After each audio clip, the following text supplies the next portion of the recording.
Hello, everyone. You're on Channel Boring Real Politics in our playlist about political ideologies.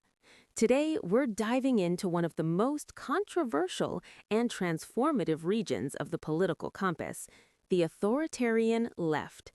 So sit back, get comfortable, and let's explore ideologies that try to reshape entire societies from the ground up. The authoritarian left combines two powerful ideas: economic collectivism and centralized political authority. In simple terms, it argues that capitalism creates inequality and exploitation, and that only a strong, organized state can eliminate class divisions and build a fair society.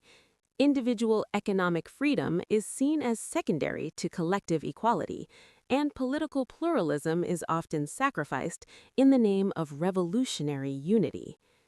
The roots of this quadrant go back to the 19th century, when industrial capitalism was rapidly transforming Europe.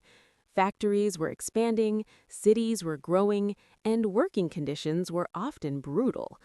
In 1848, Karl Marx and Friedrich Engels published the Communist Manifesto, arguing that history is defined by class struggle and that capitalism would eventually collapse under its own contradictions. They envisioned a classless society where the means of production would be owned collectively rather than privately.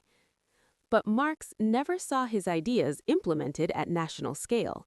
That moment came in 1917 in the collapsing Russian Empire. Under the leadership of Vladimir Lenin, the Bolsheviks seized power and eventually formed the Soviet Union. Lenin argued that the working class needed a disciplined revolutionary party to guide it. This idea became known as Marxism-Leninism.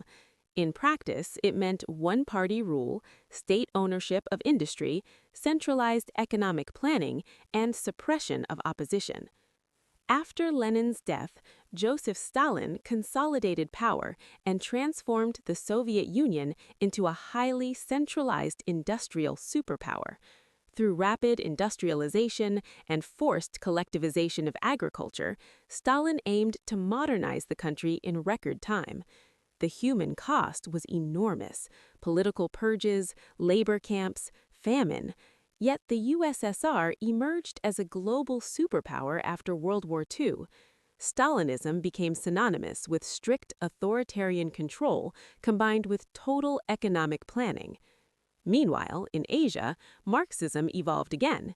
In 1949, Mao Zedong declared the founding of the People's Republic of China.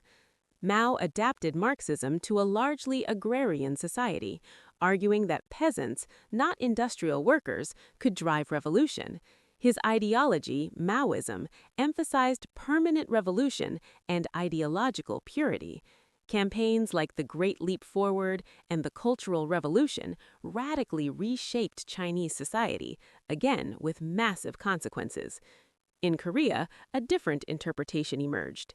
Kim Il-sung developed Juche in North Korea, an ideology centered on national self-reliance and centralized leadership. Over time, Juche blended socialism with intense nationalism and dynastic rule, creating one of the most isolated political systems in the world. There were also variations like Titoism in Yugoslavia under Joseph Broz Tito, which rejected Soviet control and experimented with decentralized worker management while maintaining one-party authority. Economically, authoritarian left systems aim to eliminate private ownership of major industries. Factories, land, banks, and energy sectors become state property. Markets are replaced or heavily controlled through planning committees. The promise is stability, employment, and equality. Socially, these systems often promote secularism, gender equality in labor participation, and state-provided healthcare and education. Politically, however, dissent is usually restricted, media is state-controlled, and opposition parties are banned. Today, classical planned economies are rare. Modern China combines single-party political control with market mechanisms. Cuba maintains a socialist structure with gradual reforms. North Korea remains the most rigid example. the authoritarian left continues to spark debate, praised by some for prioritizing equality and criticized by others for suppressing freedom. And that's the authoritarian left, a quadrant defined by revolutionary ambition, centralized power, and the attempt to engineer equality through state control. See you soon in the next episode dedicated to authoritarian rights.